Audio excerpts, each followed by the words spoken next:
Welcome to Calm Before Dreams, a quiet place where gentle stories and soft atmospheres guide you toward peaceful rest. Tonight, our journey leads us into a silent mountain valley. Where the air is thin, the world feels distant, and a solitary monk moves through his days with quiet intention. A place where time does not rush and stillness becomes a companion. I'm Atlas, and I'll be your narrator for this evening's story. A solitary monk's life in a silent mountain valley. If you feel like it, you can share where you're listening from. It's always comforting to see how far this quiet space reaches.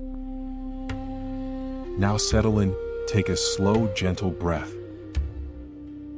and let your thoughts begin to soften. And as you listen, I find myself remembering the first time I saw that quiet valley. I remember the first evening I arrived in the valley. Though memory here feels softer, as if shaped by wind and time. The path had narrowed into little more than a suggestion through the grass, and the mountain stood quietly around me, holding the last light of summer in their long shadows. I had come without certainty, carrying only what I could bear and what I could not leave behind. The air was cooler than I expected, touched with pine and stone and something older, something patient. When I stepped into the valley floor, the silence did not feel empty.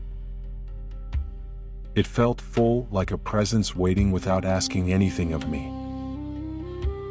I remember stopping there, not from exhaustion, but because something inside me had slowed enough to notice where I was. There was a small structure ahead, stone, simple, almost hidden against the slope. A bell hung beside it, unmoving. No voices, no smoke, no sign of urgency, only stillness. I did not know then how long I would stay. Only that I was tired of noise and that this place somehow understood that without needing to be told. I remember how slowly the first night unfolded, as if time itself had grown careful in that place.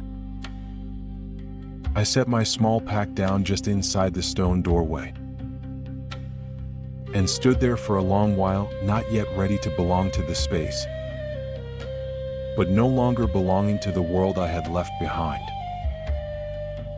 The walls held the day's fading warmth, and the floor beneath my boots felt steady, almost grounding, as though it had been waiting without expectation. There was very little inside. A narrow bed, a wooden table worn smooth by years of quiet use, a lantern, unlit, resting near a small stack of notebooks. Everything seemed placed not for comfort but for purpose. And yet, in that simplicity, there was a kind of ease I had not felt in a very long time. I lit the lantern as the last of the light slipped behind the mountains. The flame rose gently without struggle, casting soft shadows that moved like slow breathing along the stone walls. Outside, the valley dimmed into shades of blue and gray. I could hear the distant sound of water moving over rock. Steady, unhurried, unchanged by my arrival. I sat at the table, though I had nothing to write. My hands rested there, unsure of what to do without the constant pull of tasks and voices that had once filled my days. It was a strange feeling to be so completely unneeded by anything. And yet, the absence of demand did not feel empty. Felt like space. That night, I stepped outside once more before resting. The air had grown colder, brushing against my face with a quiet clarity. Above me, the sky stretched open, deeper than I remembered skies could be, filled with stars that did not flicker but held steady, like distant witnesses. I found the bell beside the chapel wall. My fingers touched the cool metal, but I did not ring it. It did not seem like something to be done lightly. Instead, I stood there listening, not for anything specific, but for the shape of the silence itself. And slowly, without announcement, I felt something within me begin to settle. Not resolve, not peace. Just a soft, unfamiliar stillness, as if the noise I carried had finally found a place where it did not need to follow me further. Morning came quietly, without announcement, as though the valley preferred not to interrupt rest but to gently invite waking. I did not rise at once. Instead, I lay still beneath the thin blanket, listening. The world outside had already begun its slow rhythm. The faint murmur of the stream, the soft shifting of wind through pine branches, the distant call of something unseen moving along the ridge. When I finally stepped outside, the air carried a pale, silver blue chill that settled lightly against my skin. The mountains held the early light in silence, their edges softened by a thin veil of mist that would disappear before midday. I drew a long breath, deeper than I had in years, and felt the cold clarity move through me, steady and clean. There were no instructions waiting for me, no voice to guide the shape of the day. And yet it became clear almost immediately that the place itself carried its own quiet order. A wooden bucket rested near the door, worn smooth by repeated use. I took it without thinking and followed a narrow path toward the sound of water. The stream revealed itself gradually, slipping between stones darkened by constant flow. It moved without urgency but never paused. I knelt beside it, filling the bucket slowly, watching how the surface shifted and reformed around the intrusion. Nothing resisted, nothing clung. The water simply continued. Carrying it back required care. The path, though simple, asked for attention. Each step had to be placed with intention, not rushed, not careless. I noticed how easily the mind tried to wander, to return to thoughts that no longer belonged to this place. But the weight of the bucket, the uneven ground, the quiet demand of balance, these things brought me back again and again to where I was. By the time I reached the stone steps, my breathing had deepened, not from strain, but from a kind of presence I had almost forgotten. I set the bucket down and stood there for a moment, looking out across the valley as the light slowly warmed the grass. There was work to be done. I could see it now. The faint disorder of the garden, the thin layer of dust along the steps, the small repairs waiting patiently at the edges of things. None of it urgent, none of it overwhelming. Just small tasks, each one complete in itself. I picked up a simple broom and began to sweep. The sound was soft, steady, almost rhythmic. Dust lifted and settled. The stone revealed itself beneath each careful motion. And with each pass, something inside me seemed to clear as well. Not all at once, not completely, but enough to notice. enough to continue. And so the day began. Not with purpose as I once understood it, but with attention. The days began to shape themselves without effort, as if the valley already knew the rhythm and I had only to follow it. I woke before the sun had fully reached the valley floor, when the light was still faint and uncertain, resting along the higher ridges.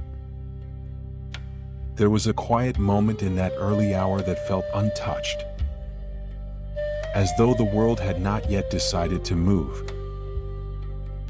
I would light the lantern, though the darkness was never complete.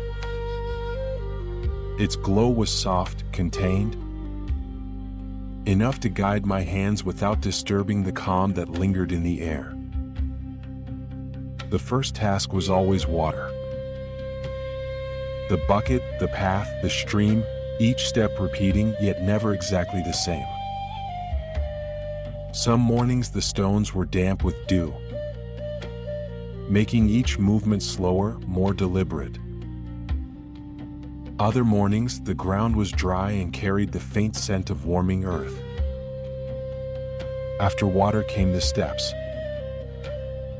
I swept them each day, though they never seemed to gather much dust. It was not the result that mattered. I began to understand, but the act itself. The steady motion, the quiet attention. The way the mind settled when given something simple and complete. The garden required more care.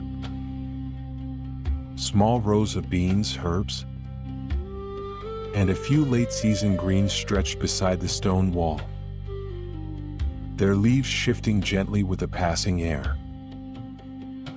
I learned to move slowly among them, to notice what was needed rather than impose what I thought should be done. A leaf turned yellow, a stem leaning too far, the soil too dry or too heavy. These small signs spoke clearly when I allowed myself to see them. Meals were plain. Bread, beans, sometimes a handful of herbs steeped into a light broth. I ate without hurry, seated at the wooden table where the grain had been worn smooth by time and repetition. There was no need for variety here. The body accepted what was given, and in doing so seemed to grow quieter, less demanding. Sometimes, after the work was finished, I would sit outside the cabin and watch the light move across the valley walls. It shifted slowly, revealing textures in the rock, and subtle changes in color that I might once have overlooked entirely. Hours could pass in that way, though it did not feel like time passing. It felt more like being carried gently, without resistance. There were moments when my thoughts would return to the life I had left. The noise, the expectations, the constant sense of urgency that had once defined my days. But here those thoughts seemed to lose their sharpness. They arrived, lingered briefly, and then faded, like clouds moving across a wide, open sky.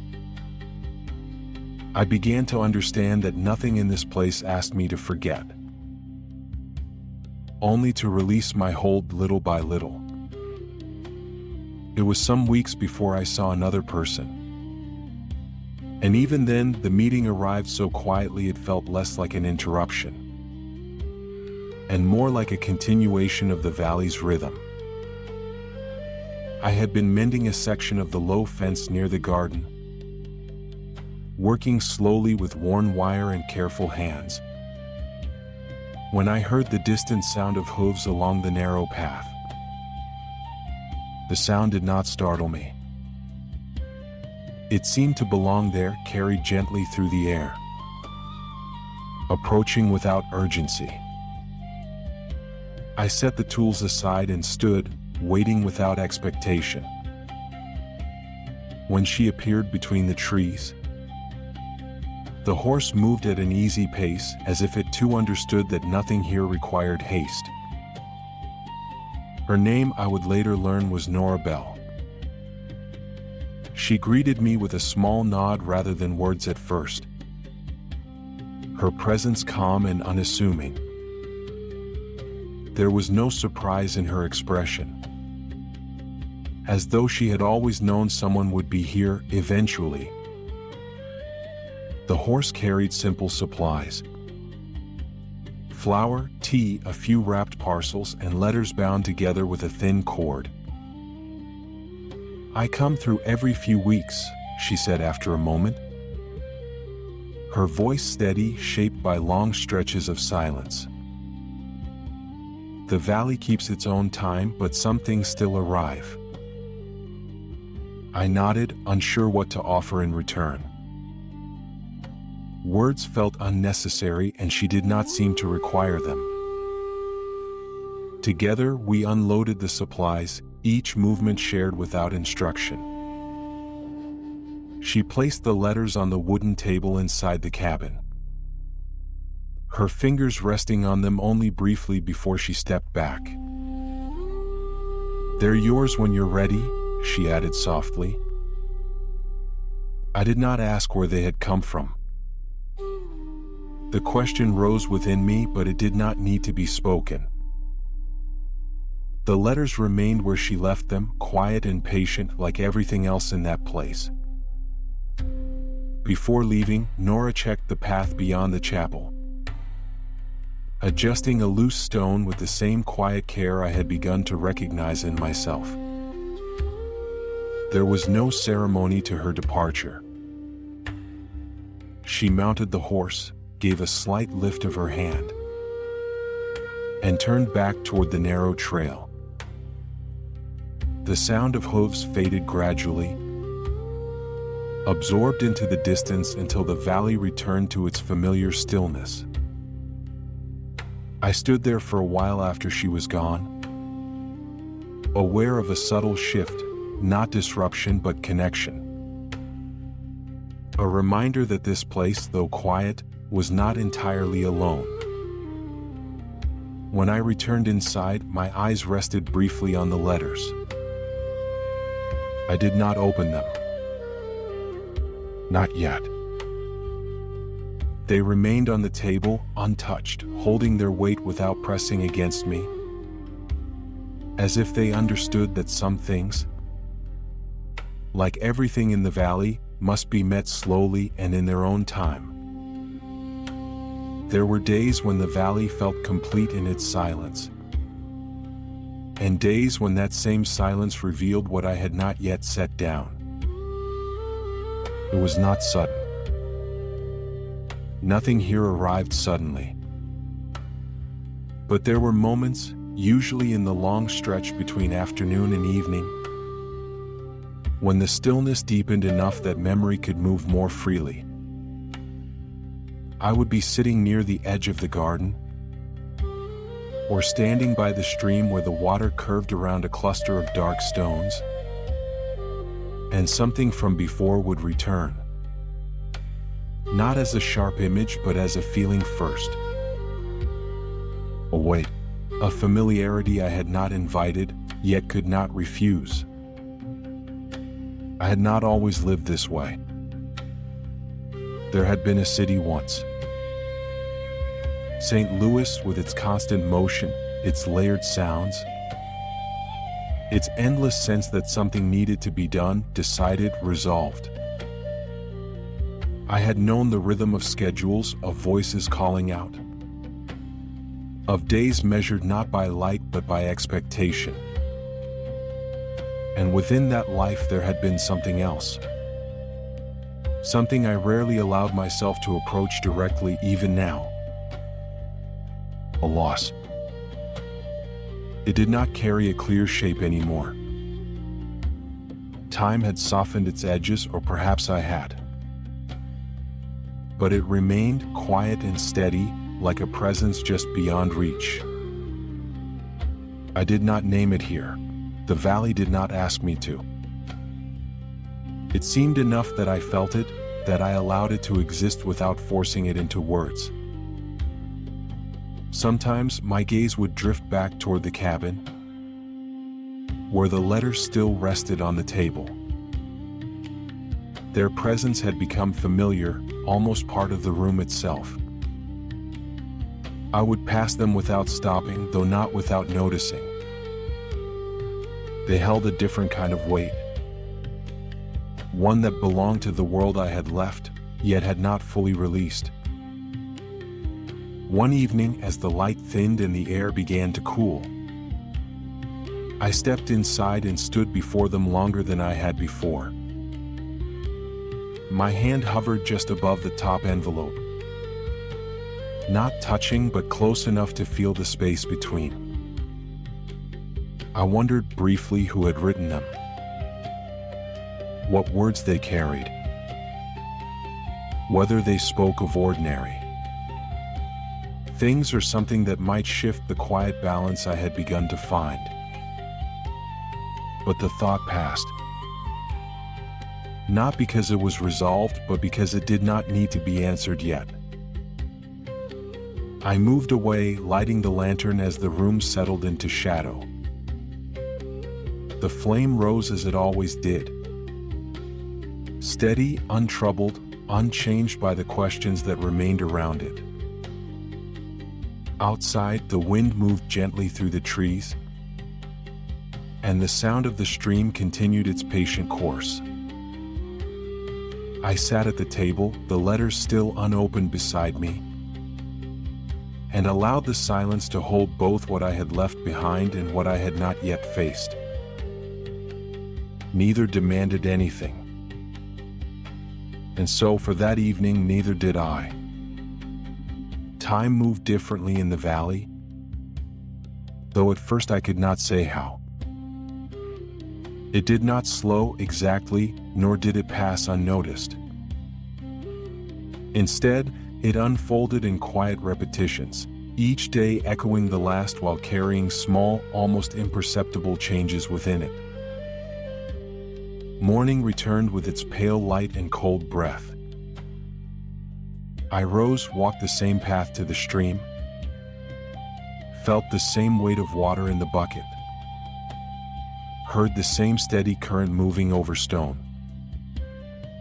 And yet the air grew sharper with each passing day. The grass, once soft and green, began to show faint traces of gold along its edges. Even the light seemed to shift, arriving later, leaving sooner, as though gently preparing the valley for something it already understood. The work remained the same. Sweeping the steps, tending the garden, repairing what loosened or wore with time. But I began to notice how these tasks no longer felt separate from me. They were not things to be completed and set aside. They were part of the rhythm itself, as natural as breathing or walking. In the afternoons, I often sat near the stream, where the sound of water filled the space without overwhelming it. It was a constant presence, yet never demanded attention. I would watch how the surface moved around fallen leaves, how each one drifted, paused, and continued without resistance. Above, birds began to gather in loose formations, their paths tracing slow arcs across the sky. Some lingered, others passed through, all guided by something unseen but certain. I followed them with my eyes until they disappeared beyond the ridges, leaving the sky open once more. Evening came earlier now. Shadows stretched longer across the valley floor, and the warmth of the sun faded more quickly than before. I lit the lantern sooner each day, its glow becoming a steady companion as the darkness settled in. There were fewer sounds as the season turned. The wind moved differently through the trees, carrying a drier tone. The insects that once filled the air with quiet movement had grown scarce. Silence deepened, but it did not feel empty. It felt fuller, more complete. The letters remained unopened. They had become part of the room, as constant as the table or the lantern itself. I no longer paused before them each time I passed, but neither did I forget they were there. Their presence had softened, no longer pressing, only waiting. One evening, as I sat outside watching the last light withdraw from the mountain walls, I realized that I had stopped measuring the days. There was no need to count them, no reason to mark their passing. They continued, one into the next, each carrying its quiet weight, each leaving something behind that did not need to be named. And within that steady flow, I felt myself becoming less separate from the valley, not disappearing but settling. Like water finding its place among stone, moving without force and without resistance. It was in the later days of that turning season that I began to notice how the valley held small moments differently, as if they were given more space to settle. Nothing announced them. They appeared quietly, often within the ordinary, and passed without asking to be remembered, yet they remained.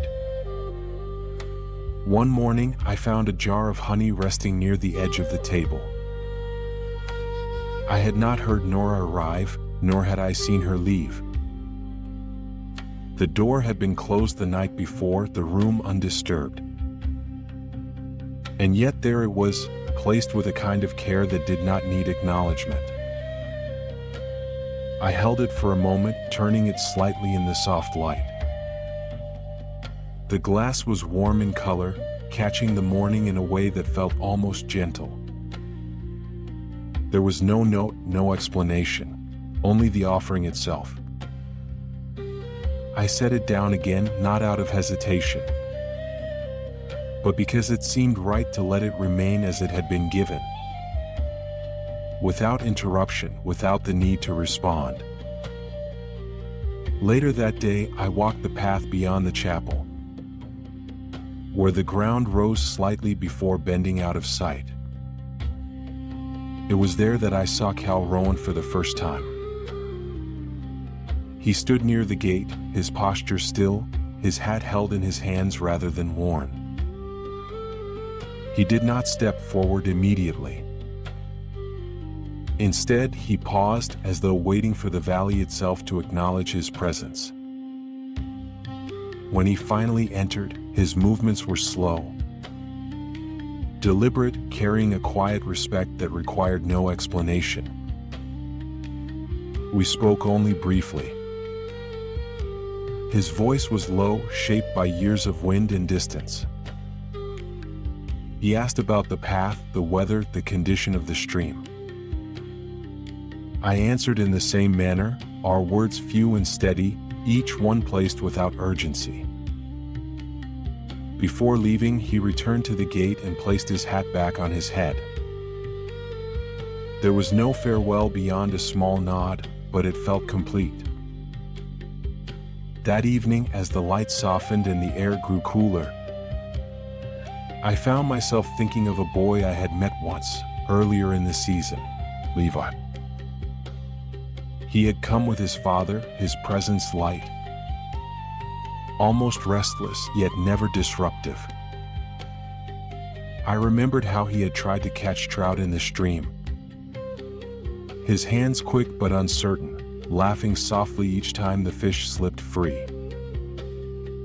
The sound of that laughter lingered in my memory, not as something distant, but as something still present in the movement of the water itself. I returned to the cabin as the last of the light faded. The jar of honey remained where I had left it. The letters, still unopened, rested beside it. Nothing had changed, and yet something had deepened. The valley continued to hold these moments without effort, without asking anything in return. And slowly I was learning to do the same. As autumn settled more fully into the valley, the days grew quieter in a way that felt deeper than before. It was not only the fading of sound, but a soft narrowing of movement, as if the world itself had begun to turn inward. The wind passed less frequently, and when it did, it moved with a slower, more deliberate touch through the trees. I found myself spending longer stretches of time beside the stream. There was a place where the water widened slightly, its surface smoothing just enough to reflect the pale sky above. I would stand there without purpose, watching the faint patterns form and dissolve, each one complete in its brief existence. The garden had begun to thin. Leaves curled inward, their color shifting toward gold and brown. I worked among them gently, removing what had finished its cycle, leaving what remained without trying to extend it. There was no sense of loss in this, only a quiet understanding that nothing here was meant to be held beyond its time. Fewer visitors came now. The path remained undisturbed for longer periods, its surface holding only the marks of weather and the occasional passing animal. Nora had not returned in some time, though I knew she would when the rhythm allowed it. Cal's presence, too, had faded into memory, his quiet respect lingering more than his footsteps. The valley did not feel empty. It felt complete. One evening, as the light dimmed earlier than it had the day before, I remained outside longer than usual. The air carried a sharper edge, not harsh, but clear enough to remind me of the coming cold. I stood near the chapel wall, where the stone held the last trace of warmth, and let my hand rest lightly against it. It was there that I noticed a small wildflower growing between two narrow cracks in the stone. I had not seen it before. Its petals were pale, almost fragile in appearance, yet it stood upright, untouched by the cooling air. I knelt beside it, not to examine but simply to be near. There was no reason for it to be there, no visible care given to its growth. And yet it had found its place, quietly, without announcement. I remained there until the light had nearly disappeared. When I returned inside, the cabin felt unchanged. The lantern waited. The table held its familiar arrangement. The jar of honey, the stack of letters, the stillness that had become part of the room itself. I sat down and, for the first time, reached for one of the envelopes. My fingers rested against its surface, feeling the slight texture of the paper, the faint impression of ink beneath. I did not open it. Not yet. Instead, I let my hand remain there for a moment longer, acknowledging its presence not as something to be resolved, but as something that could exist without urgency. Outside, the valley settled into night. And within that quiet, I felt something shift. Not outward, not forward, but inward. As if the space I carried had widened just enough to hold both what was here and what still waited. The evening I finally opened the letter arrived without any clear beginning. It did not feel different from the others. And perhaps that was why it could happen at all. The day had passed as they often did. Water carried from the stream, the garden tended with slow care. The light followed as it moved along the valley walls. Nothing had urged the moment forward. It was only when the lantern was lit and the quiet of the cabin settled fully around me that I found myself sitting at the table with the envelope already in my hands. For a long time, I did nothing. My fingers traced the edge of the paper, feeling its slight unevenness, the way it had been handled, carried, delivered across distance and time. It was not heavy, and yet it held more than its weight suggested. Not in words, not yet, but in what it represented. A connection not entirely released.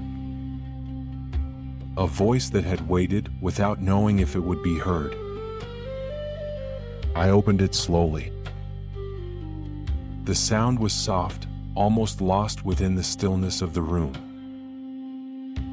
I unfolded the paper with the same care, not rushing to reach the meaning, but allowing the act itself to remain steady, deliberate. I did not read all of it. My eyes moved across only a few lines before I stopped. There was a name there, one I had not spoken aloud in a long time. It did not arrive sharply. It came gently, as if it too had changed in my absence. The words did not ask anything of me. They did not demand response or explanation. They simply existed, carrying a tone I recognized but no longer felt bound to. There was memory within them, but it did not press against me as it once might have. I folded the letter again, not to hide it, but to return it to a quieter form. For a moment, I remained still, my hands resting lightly on the table. I noticed my breath, slow, even, unchanged. The room felt the same. The lantern burned with its steady light. Outside, the stream continued its patient movement through the dark.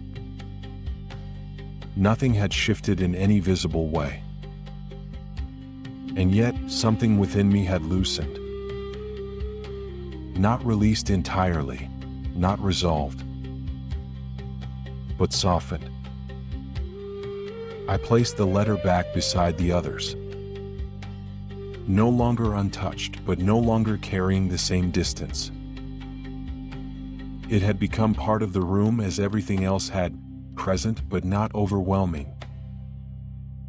Later I stepped outside. The night had deepened, the sky clear and wide above the valley. The air was colder now, carrying the quiet certainty of the coming season. I stood near the chapel, my hand resting once more against the stone wall, feeling the last trace of warmth it held. For the first time, I reached for the bell. I did not strike it hard, only a gentle motion enough to let it sound. The tone moved outward, low and clear, spreading through the valley without urgency. It did not linger, and it did not fade abruptly. It simply became part of the night, as natural as the wind or the water. I listened until it was gone. And then, without needing to hold it, I let the silence return. The next morning arrived with a softer light, as if the valley had gently absorbed the sound of the bell and carried it into the day. I woke before the cold had fully settled, aware of a quiet steadiness within me that did not need to be examined. The letter remained on the table, no longer separate from the room. I did not look at it immediately. Instead, I followed the familiar rhythm. Water from the stream, the careful steps along the path, the stillness of breath in the cold air. When I returned, I paused only briefly beside the table. My hand rested near the paper, not to open it again, but simply to acknowledge that it was now part of what I carried, not something waiting outside of me. Outside, the valley continued as it always had. And for the first time, I felt no distance between where I had been and where I now stood. Thank you for staying with me as we moved gently through the quiet rhythm of a solitary monk's life, high within a silent mountain valley. If this journey brought you a sense of calm, you're welcome to like and subscribe for more peaceful stories to accompany your nights. Sleep deeply. Keep a quiet stillness within you, and let the hush of the mountains carry you softly into restful dreams.